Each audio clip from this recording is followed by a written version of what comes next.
We're going to stay in Ramallah, where we can speak to Xavier Abu Eid. He's a former advisor to the Palestinian Liberation Organization. Javier, welcome as always to the News Hour.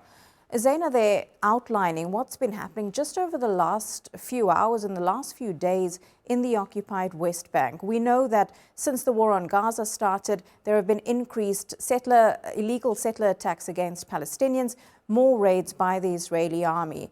But what's happening now? Why do you think this is taking place at a time when the Rafah crossing is going to be open, where phase 2 of the Gaza ceasefire deal is also meant to be implemented? Thank you, Ashini. I think it's really linked because the whole process when it comes to mediation in Gaza, particularly the U.S. side, has been about focusing on Gaza and excluding the rest of the occupied Palestinian territory. This is something that didn't happen with other mediation attempts by the U.S. Previously. We can remember, for example, the roadmap in 2001 that set clear guidelines with regards to the occupied West Bank. Now it seems that all the red lines that the U.S. administrations previously used to set with the Trump administration, whether Trump 1 or Trump II, have been totally erased. So now what we are facing is a joint operation by settlers coordinated with Israeli occupation forces that are totally part of the government of Israel that has illegal settlers as part of the cabinet, mainly Mr. Smotrich, who is in charge of the occupied West Bank. And what they are trying to do here is to take as much as land as possible. And as an Israeli activist was saying last week, if by the end of the Trump administration there is one Palestinian left in Area C of the occupied West Bank, which is 61% of the West Bank, then we should be thanking God for that.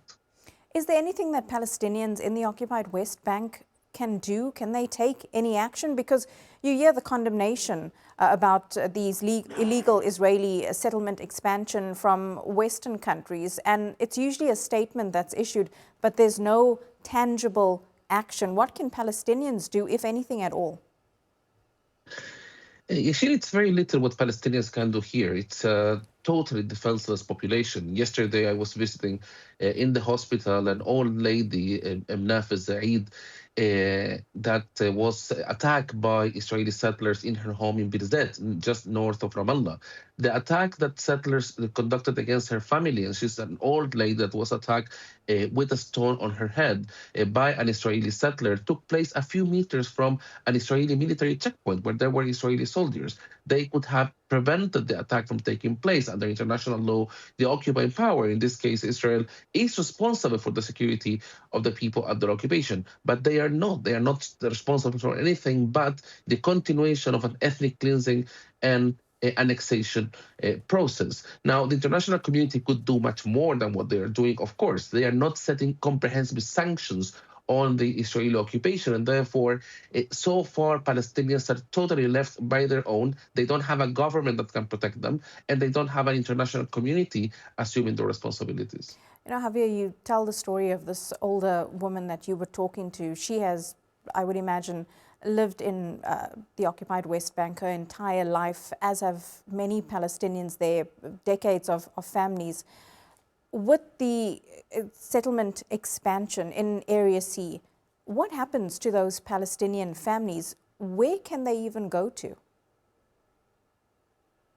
I think what Israel is seeking at this stage is to make Palestinians move either outside the country or into the main urban centers. In this case, they would want Mrs. Said, for example, that we were talking about her, to move from the outskirts of Birzeit to Birzeit itself or to Ramallah.